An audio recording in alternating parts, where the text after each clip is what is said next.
With the advent of the spread offense, run-pass option, and esoteric passing schemes, there has perhaps never been a greater burden placed on quarterbacks in college football. 10 of the past 12 Heisman Trophy winners have been quarterbacks. But in recent years, one prominent team's on-field tactics and strategy have notably diverged from the consensus. It has preferred quarterbacks who are not at the center of its offense. That team is this era's great dynasty, Alabama. The two recent Heisman winners who weren't quarterbacks, in fact, were Alabama running backs. The Crimson Tide, under coach Nick Saban, will play Georgia on Monday night in the college football playoff championship game with the chance to win an unprecedented fifth national title in 9 seasons.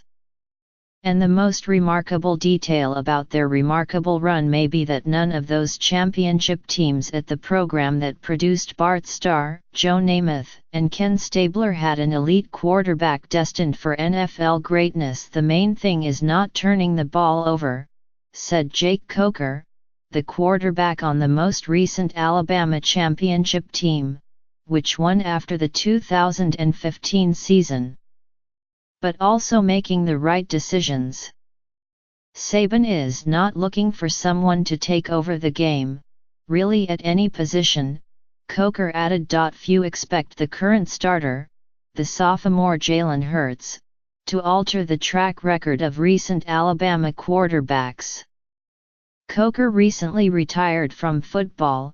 A.J. McCarron, who led championship teams in the 2011 and 2012 seasons, has started 3 games in his NFL career, and Greg McElroy, quarterback of the 2009 Crimson Tide team, is an SEC network analyst. Critics worry that Alabama's offense does not test Hurts as the NFL might and lets him rely on his legs.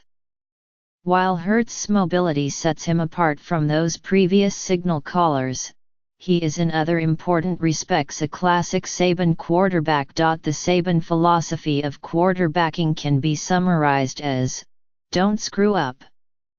For Saban, who was an NFL defensive coordinator under Patriots coach Bill Belichick and coached the Miami Dolphins for 2 seasons, the quarterback's main goals are to get the ball to talented backs and receivers, avoid big errors and let his typically top-ranked defenses do the rest. Jalen has always been a guy that, because of his athleticism and his ability to run the ball, has made a lot of plays with his feet, Saban said. But I also think that we've been able to help him develop as a quarterback in terms of his decision-making in the pocket. That emphasis is not new for Saban.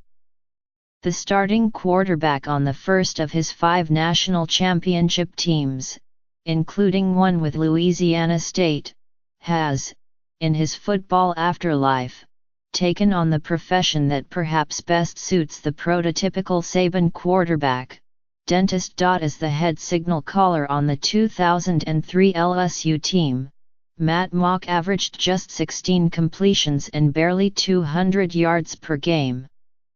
He was called on not to be a superhero, but to be efficient if it's 3 RD and 5, said Mock, who now works as a dentist near Denver. Just focus on getting 6 yards.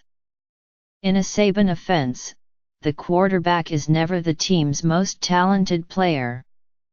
This year, that distinction likely belongs either to running back Bo Scarborough or wide receiver Calvin Ridley.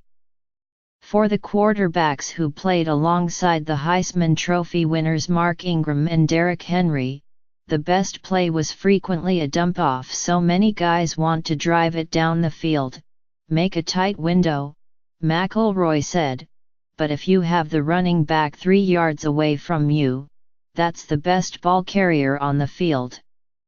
Saban could not, as has been remarked of offensive gurus like the former San Francisco 49ers coach Bill Walsh, take any guy off the street, anoint him quarterback and win the national title. It doesn't bother me. Well, it does a little bit when people say anyone can play quarterback at Alabama, McElroy said. But it's not true. That is because Saban asks his quarterbacks to do different things than most college coaches request, but not necessarily fewer things. The derogatory game manager appellation is unfair to them. Mock was one of the game's most efficient quarterbacks. McCarron and Coker had among the highest completion percentages. The first thing we talk about in any game we play is the ball, the ball, the ball, Saban said earlier this season. Saban essentially assumes that any opposing defense will be as complicated and brilliant as his own, according to Kirk Dahl, an assistant head coach on that 2003 LSU team. Saban made opposing quarterbacks have a hard time recognizing it and getting into a good play, Dahl said. Saban demanded that his own quarterback be able to handle the same challenge. Maybe the toughest thing for Saban quarterbacks is to buy into the mindset that calls on them not to win the game single-handedly. Young men who, as high schoolers, were nationally recognized athletes playing football's signature position are required to put all that aside. The first thing is checking your ego at the door, McElroy said. He added, there are a lot of guys who love stats.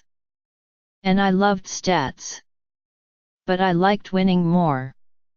Several years ago, as Saban lost to Texas A&M's scrambling Johnny Manziel and Auburn's innovative offenses, he concluded that his teams needed to put more points on the board and procure the quarterbacks to do it. The classic game of the first part of Saban's tenure at Alabama was the title matchup against LSU after the 2011 season, a 21-0 shutout. The classic game of the current Saban era might be the January 2016 title game versus Clemson, a 45-40 shootout. Hurts, a dual-threat quarterback that is able to run and pass, is perfect for the current Saban offense, which is 12th in the top-tier football bowl subdivision this season in points per game, with 37.9. Hurts was his first guy who has really changed the course of the thinking of what we expect Saban to sign at quarterback, said Chad Simmons, an analyst for the recruiting site Rivals. Before last season, as a true freshman, Hurts beat out two eagerly recruited pro-style quarterbacks for the starting job. With Hurts, Alabama has gone 26-2 and made it to 2 national title games. Hurts may not have had the arm to reach a wide-open Ridley downfield for what looked like a sure, big play touchdown in the second quarter against Clemson on Monday, but he has the 11th highest efficiency rating in top-tier college football and has thrown just one interception this season. Ball security is something that Jalen is very conscious of and done a good job of, Saban said. Alabama's backup, the freshman Tua Tagovailoa, is also a dual-threat quarterback, and Simmons said Alabama's biggest quarterback target among high school seniors was James Foster, who can also both run and pass. If there is any team whose quarterback represents the old Saban paradigm, it is probably Georgia. Coached by the former Alabama defensive coordinator Kirby Smart, Georgia relies on a stifling defense and a run-first offense whose quarterback, the freshman Jake Fromm, stands out for his extreme calm, his 63.7% completion rate and his 23-5 touchdown-to-interception ratio. In fact, Alabama had eagerly recruited Fromm. We thought he was a fantastic player, Saban said recently, adding the highest praise one can imagine Saban giving a quarterback. Always puts his team in the best play that they can be in.